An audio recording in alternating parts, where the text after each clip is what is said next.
que se utiliza para nombrar a Dios es Jehová Rafa. Básicamente, en otros textos posteriores puede decir el Rafa, y le digo esto a propósito para que entienda ahora lo que le voy a decir, que popularmente se puede decir Rafael. Por lo tanto, el nombre Rafael significa lo mismo que Jehová Rafa, que significa Dios es mi sanador, Dios es el que sana, Dios tiene la capacidad de sanar. Esto apareció por primera vez en el libro de Éxodo, capítulo 15, versículo 26, que me interesa leérselo porque tiene un toquecito muy especial. Les dijo: yo soy el Señor su Dios. Si escuchan mi voz y hacen lo que yo considero justo, y si cumplen mis mandamientos y estatutos, no traeré sobre ustedes ninguna de las enfermedades que traje sobre los egipcios. Le está hablando como diciéndole: mira, como si te estuviera vendiendo un plan de una póliza de seguro o un plan de celular. Le está diciendo: mira, te conviene seguirme a mí, te conviene ponerme a mí por Dios, porque si no, todos los otros problemas que tuvieron los egipcios te van a caer a vos. Si me seguís a mí y obedeces, no va a caer sobre tu vida ninguna de las plagas. Eso está diciendo. Y continúa: no traeré sobre ustedes ninguna de las enfermedades que traje sobre los egipcios. Y esta parte es la que me interesa. Yo soy el Señor, dice la NBI, que les devuelve la salud. O sea, más ampliando un poquito la idea del que sana o el que te sana, o como dice una vieja canción, el que te sana hoy. Más allá de eso, dice el que devuelve la salud. Lo que a mí me da como decirle, un argumento legal, me gusta usar esa expresión, esa idea, un fundamento bíblico, donde Dios me está enseñando que el estado natural del ser humano, el estado natural es tener salud. Decía Laura contando testimonio el domingo, creo que fue, ¿no? Sí. Decía Laura contando testimonio el domingo que el Señor la sanó de una situación que estaba viviendo y que pudo entender que no tenía por qué vivir de esa manera. Y que se había acostumbrado antes de eso, que pensaba, que creía que la condición de enfermedad que tenía, la condición de dolor que tenía, era algo natural. Lo entiendo porque lo viví y lo vivo. Es una lucha a veces que tenemos cuando nos acostumbramos a determinadas cosas que pasamos. Pero el estado natural del ser humano es el estado de plenitud. El estado en que Dios nos creó es en un estado de gozo, de felicidad, de abundancia, repito, de plenitud. ¿Y qué significa estado de plenitud? No es de pañal para adultos. Significa que estás bien en todas, dentro de todas, ponga lo que se le ocurra, todas las áreas de tu vida. Básicamente eso implica tres cosas, pero en esas tres cosas que yo le voy a nombrar ahora, usted ahí agregue lo que se le ocurra, porque fuera de esas tres cosas no hay nada. Entonces, dentro de eso, lo que le venga a la mente lo puede colocar para entender que Dios nos creó para vivir en plenitud, con un paréntesis que ahora le voy a explicar. ¿Cuáles son esas tres cosas, esas tres áreas en las que yo, por llamado de Dios, por creación de Dios, puedo vivir en plenitud? Primero, en mi área espiritual. Segundo, en mi área emocional. Tercero, en mi área material o física.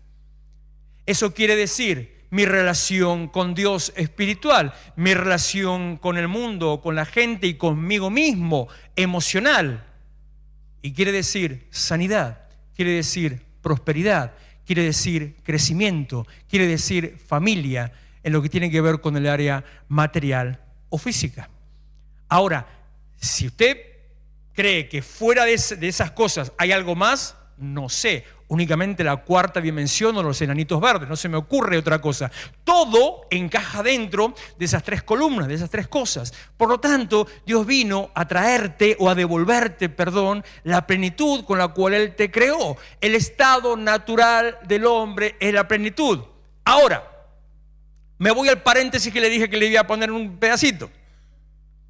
Eso sucede a partir del momento en que yo me entrego a Cristo y Dios empieza en mi vida un proceso de restauración. Porque ninguno de los seres humanos vive en el estado de plenitud en que fuimos creados. Porque existe algo que se llama el pecado original y la caída de Adán y Eva, que le mencioné hace un rato, que rompió ese pacto de plenitud, lo rompió. Entonces el ser humano no vive, no tiene, casi algunos ni entendimiento, no tiene acceso. Muchos de los problemas, más que nada emocionales, que se viven en la actualidad, tienen que ver con ese pacto quebrado. Por ejemplo, esa sensación de inseguridad o esa sensación de baja estima o la sensación de soledad por abandono, sentimiento de abandono, algo así, la sensación de la depresión misma, incluso, todas esas cosas son como resultado, son fruto de la relación con Dios cortada. Cuando se cortó la relación con Dios, fuimos creados para estar conectados con Dios, el que nos daba contención, el que nos daba identidad, el que nos daba provisión, el que nos daba seguridad. Al cortarse ese vínculo, entonces todo eso que uno tenía ya no está. Y necesitas otras cosas para poder sentirte seguro, seguro de vos mismo, afirmarte en tus pensamientos, en fin, un montón de esas cosas. Pero a partir del momento en que llegamos a Cristo, que comienza el proceso de restauración, empieza nuevamente la posición de plenitud, volviendo al plano original. ¿Va a volver exactamente total, completo? No. Nunca va a ser completo, porque seguimos siendo seres humanos que hemos nacido en pecado, con un cuerpo corruptible, nuestro cuerpo físico, condenado a la perdición. Por eso dice Filipenses que el Señor sigue trabajando en nosotros, aquel que empezó en nosotros la buena obra, Él lo va a hacer hasta, ¿recuerda el versículo? ¿Hola? ¿Hay alguien acá? Aquel que en nosotros empezó la buena obra la completará hasta, gracias, pensé que no había nadie, hasta el día de Jesucristo. ¿Qué quiere decir eso? Bueno, puede ser dos cosas, o hasta el día que Jesús vuelva o que yo me muera.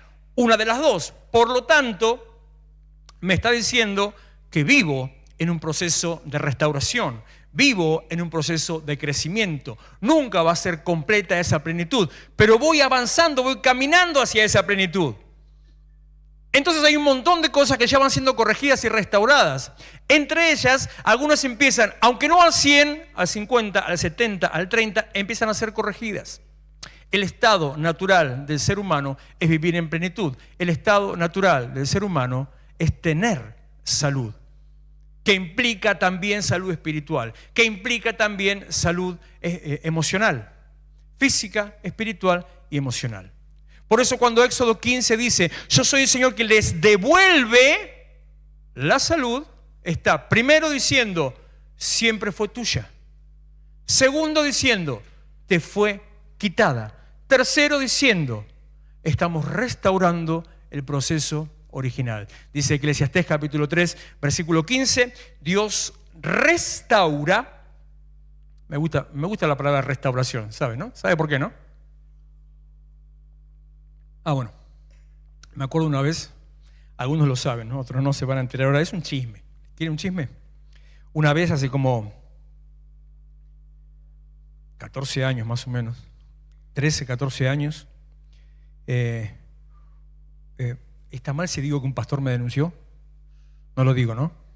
Bueno, entonces no lo digo, pero por plagio, porque decía que a propósito lo habíamos puesto a la iglesia en nombre de restauración para confundir a la gente. Pero bueno, yo no se lo dije, así que olvídese, no pasó nada.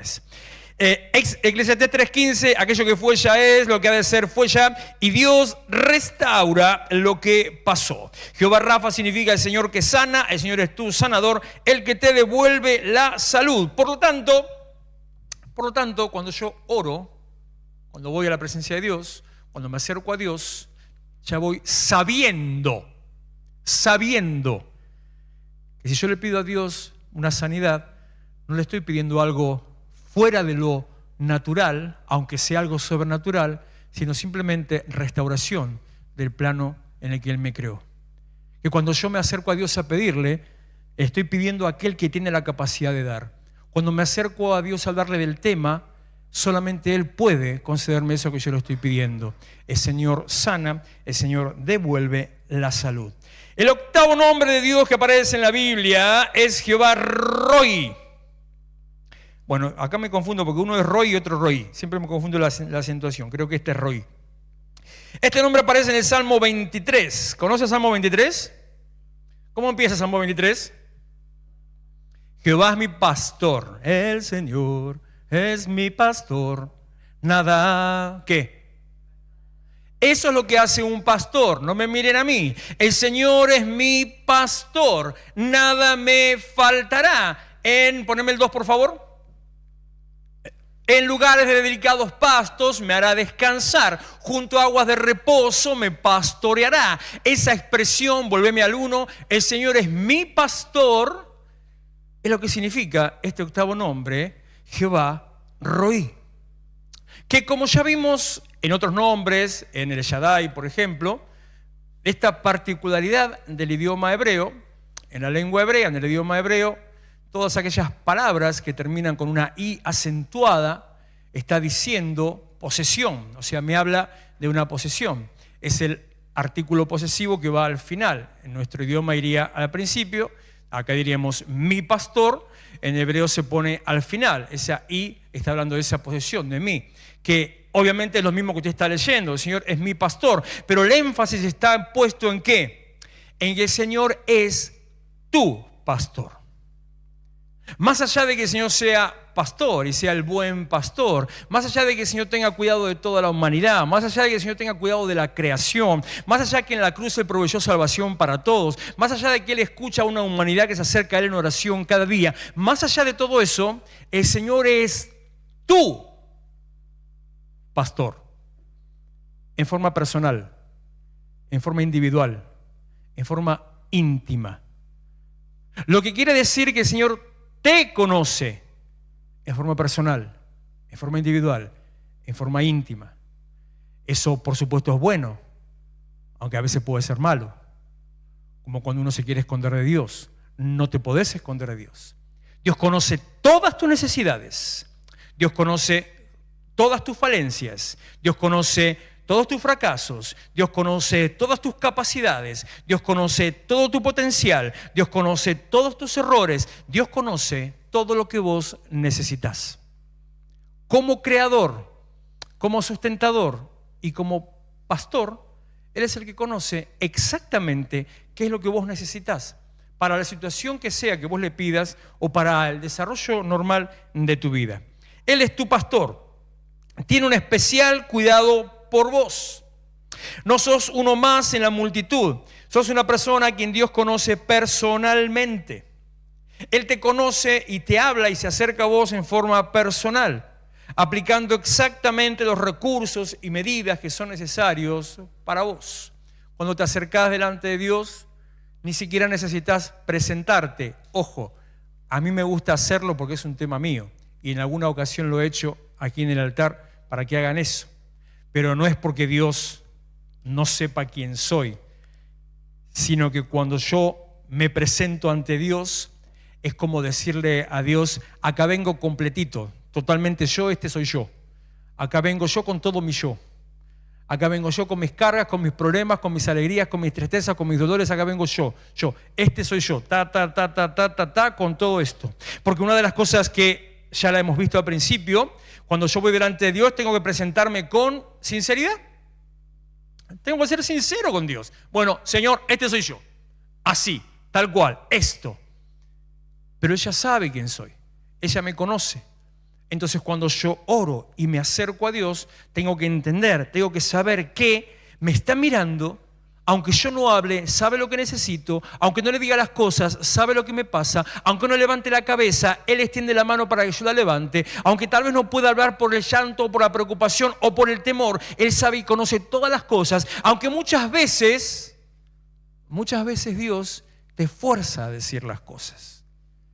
¿Por qué le preguntó a Bartimeo, ¿qué querés que te haga?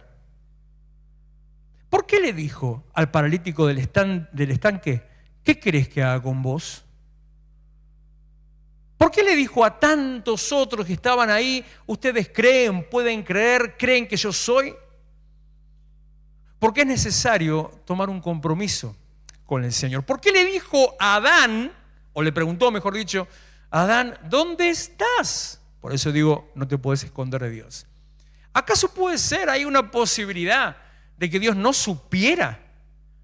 ¿Hay alguna posibilidad, mínima posibilidad, que si Adán se escondió, porque la Biblia no lo dice, pero qué sé yo, debajo de una palmera, atrás de una roca o abajo de un rinoceronte? No lo sé. ¿Hay alguna posibilidad de que Dios no lo hubiera visto?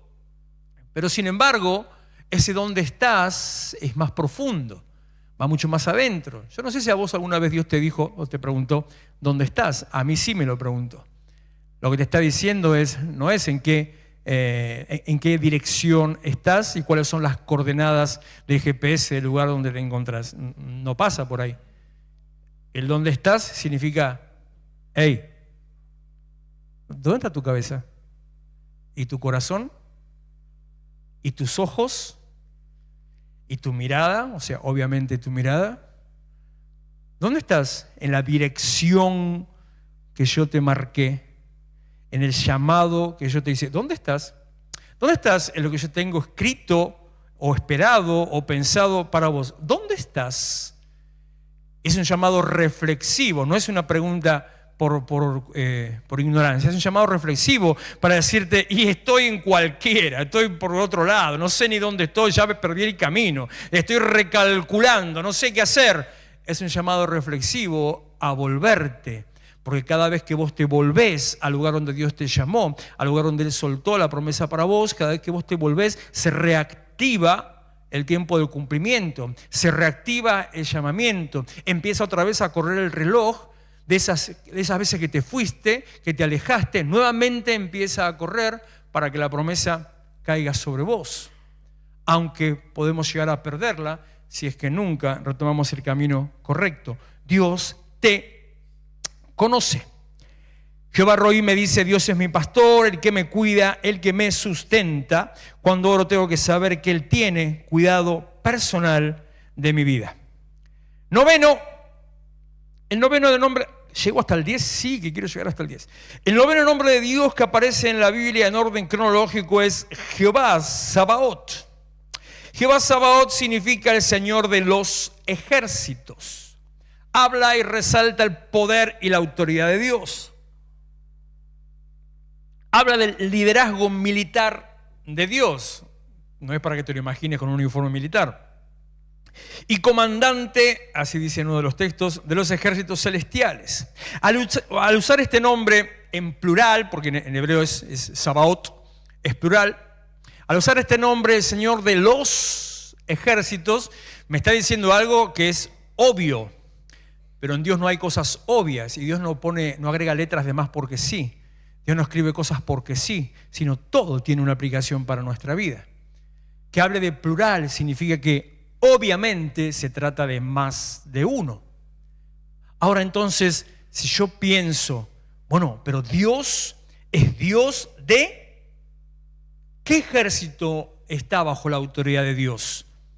Recuerdo a Jesús previo a la cruz. Recuerdo a Jesús en el huerto. Recuerdo a Jesús cuando fueron los soldados a buscarlo, el momento que Judas lo entrega. Recuerdo a Jesús cuando va aquel que lo quiere atacar, que Pedro saca el cuchillo y le corta la oreja. Y Jesús diciendo, viejo, calma, baja un cambio. ¿Acaso no saben que yo puedo pedirle al Padre y Él me mandaría 12 legiones de ángeles? Sin embargo, no hizo nada, sino que guardó violín en bolsa y siguió, se fue preso con los soldados. Entonces yo puedo inferir de eso, ok, Dios es Dios de los ejércitos celestiales, Dios es Dios de las huestes angelicales. Pero ¿por qué me dice de los ejércitos? Esto tendría que haber estado en Armas para la Guerra Espiritual. Capaz que cuando haga el compilado de eso, agregue este punto, entre otros que hablan de lo mismo, pero para ser más específico. Porque Dios es Dios de toda la creación, de toda la humanidad y de todos los seres espirituales. No hay nada de lo creado o existente que salga fuera de la autoridad, poder, soberanía o dominio de Dios. No hay nada que quede bajo el control de la mano o el ojo o el juicio de Dios. Por lo tanto, cuando dice los ejércitos, sí, claro, se refiere a los ángeles, al ejército angelical, a las huestes angelicales que vendrían a ser, si quiere ahí, las divisiones, vendrían a ser las centurias según lo romano, o las legiones según lo romano. No solamente de los ángeles. Dios es Dios, también de los ejércitos demoníacos. Ahora, no quiere decir que Dios dirige a los ejércitos demoníacos y los manda a obrar. Lo que quiere decir es que tiene autoridad sobre ellos. Por lo tanto, una vez más, y como siempre lo hemos enseñado, en armas, los poderes de maldad, las obras espirituales demoníacas, obran bajo una autoridad demoníaca y fuera, en contra del plan de Dios, al cual Dios deja obrar hasta que Dios le pone el freno. Que no son enemigos de Dios, sino enemigos del cristiano. Y que vienen a aprovecharse, quieren atacarte cuando no estás en la posición correcta, otra vez donde estás. Entonces, cuando vos te estás enfrentando o se está enfrentando contra vos, porque habíamos enseñado en armas que el solo hecho de ser cristiano es una declaración de guerra, y yo estoy en una guerra espiritual, cuando se te presenta a vos esa guerra espiritual, del mismo modo que Dios manda a sus ángeles, del mismo modo Dios detiene al ataque espiritual. Siempre es a Él. Siempre es Él y todo es Él. Por lo tanto, cuando oro, santificado sea su nombre, cuando me presento ante Dios, tengo que entender que Dios tiene la capacidad de protegerme y derrotar a mis enemigos. El último del que quiero hablar hoy, que quería llegar hasta como le dije, el 10º nombre de Dios que aparece en la Biblia, es Jehová Shalom. Un nombre que aparece, se lo mencionó a Gedeón. Por primera vez aparece en Jueces 6:22, cuando Gedeón estaba teniendo una experiencia traumática. Esa experiencia traumática, después de toda la situación que pasó con que Dios lo llamaba, él no se hacía cargo, decía que no tenía, ¿quién soy yo para ir, para responder? Cuando está la situación esa también de que le pide las señales y el vellón y demás y todo ese tema, dice Jueces 6:22, viendo entonces Gedeón que era el ángel de Jehová, cuando se dio cuenta que el que le estaba hablando era Dios, viendo entonces Gedeón que era el ángel de Jehová, dijo: Señor Jehová, que he visto al ángel de Jehová cara a cara, lo cual, bíblicamente y según las enseñanzas del judaísmo, si viste a Dios, fuiste, moriste. Nadie puede ver a Dios y seguir vivo. Incluso Isaías dice: ¡ay de mí! Que he visto mis ojos al Señor de los ejércitos. Lo mismo. Entonces Gedeón dice: Señor Jehová, que he visto al ángel de Jehová cara a cara. Pero Jehová, Dios, le dijo: paz a ti, no tengas temor, no morirás. Y edificó allí Gedeón altar a Jehová y lo llamó Jehová Shalom, el cual permanece hasta hoy en Ofra de los abieseritas. ¿Qué significa esto? Porque siempre cuando hablamos de Jehová Shalom o Dios es mi paz, hablamos solamente de que Dios trae paz. A ver, Dios trae paz. Estamos en momentos de incertidumbre, como le digo. ¿Dios trae paz? Le dije que hoy estuve con una persona negativa, con mi mamá. Estuve como 2 horas, 3 horas con mi mamá.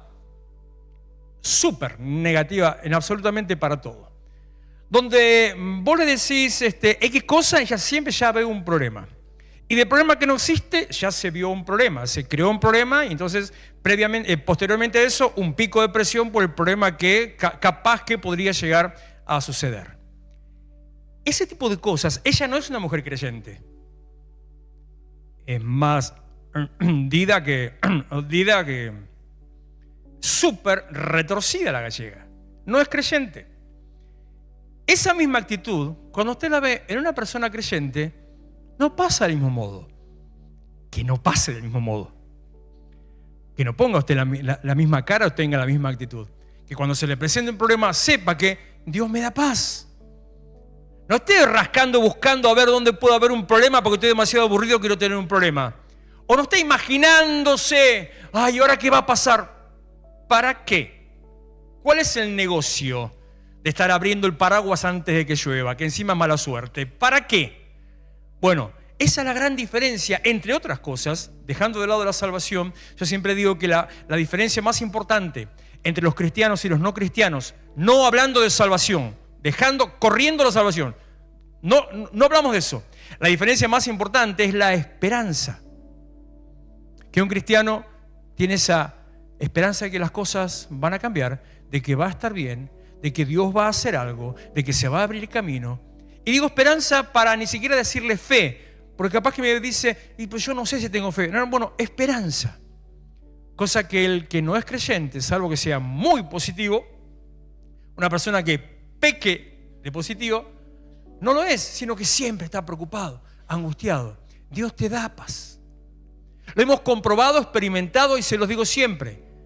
Cuando usted entra a la iglesia, si hoy está con nosotros por primera vez, yo no sé si hoy Dios va a resolver sus problemas, no sé si hoy Dios va a sanar su cuerpo, no sé si hoy Dios va a resolver el problema de la economía, no sé si Dios va a traer la respuesta a lo que está pidiendo. Lo que sí sé es que si hoy estás con nosotros por primera vez, esta noche vas a tener paz. Vas a llegar a tu casa con paz, te vas a acostar y como los últimos días no podías, vas a dormir tranquilo. Hasta casi tener cuidado, ponerte el despertador porque te puedes llegar a quedar dormido mañana. En serio estoy diciendo. Porque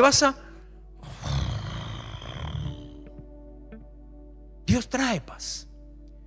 Pero no es lo único a lo que se refiere y no es eso lo que le quiso decir Dios a Gedeón y no es eso lo que invocó después Gedeón cuando levantó el altar. Cuando dijo Jehová Shalom es porque Dios traía paz entre él y el hombre.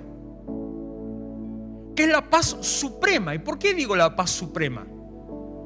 Porque la salvación radica en eso, en la reconciliación del ser humano con Dios. ¿Y quién se reconcilia? El que está peleado, el que no está en paz, el que tiene un conflicto, está en guerra, el que está enemistado o distanciado. Entonces, esa paz que Dios pone es, tranquilo, no vas a morir, aunque deberías. Eso lo está diciendo a Gedeón. Sí, me viste, tendrías que estar muerto ya. Es más, no tendrías ni que escuchar estas palabras, le puede decir Dios. Porque solo por haberme visto ya tendrías que estar muerto, fulminado, seco, hecho polvo, cenizas, ahí, chao. Pero le dice, no vas a morir. Yo traigo paz en tu relación con Dios y eso implica paz para todas las relaciones alrededor.